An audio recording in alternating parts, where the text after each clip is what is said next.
ஒவ்வொருத்தரும் வாழ்க்கையில் ஒரு நோக்கத்துக்குள்ளே போகும்போது இந்த 5ஆம் எண் மட்டும் பிறர் அப்படியே அனுசரித்து போயிடும். இருக்கிற எண்களில் ராஜயோக எண் அப்படின்னு அந்த எண்ணை எடுத்துக்கிடலாம். மொத்தம் 9 எண்கள் பாருங்க. அதில் முதல் 4 ஒரு பக்கம் இருந்துச்சு. இதுக்கு பின்னால் 4 நம்பர் இருக்குது. 6, 7, 8, 9 நடுவில் இருக்காங்க.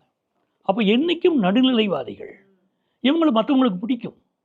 எதனால் பிடிக்கும்னா இவங்க அடுத்தவங்களுக்கு தகுந்தாப்புல பேசுகிறாங்களே, சிரித்து பேசுகிறாங்க, அடுத்தவங்களுக்கு உதவியாக பேசுகிறாங்க. அந்த பேச்சில் ஒரு பிஸ்னஸ் தன்மை கலந்துருக்கும். தனக்கு சுயநலமாக தான் பல விஷயம் யோசிக்க போகிறாங்க. ஆனால் அடுத்தவங்களுக்கு இவங்க பேசுகிற முறையை கேட்டே ரொம்ப பிடிக்கும்.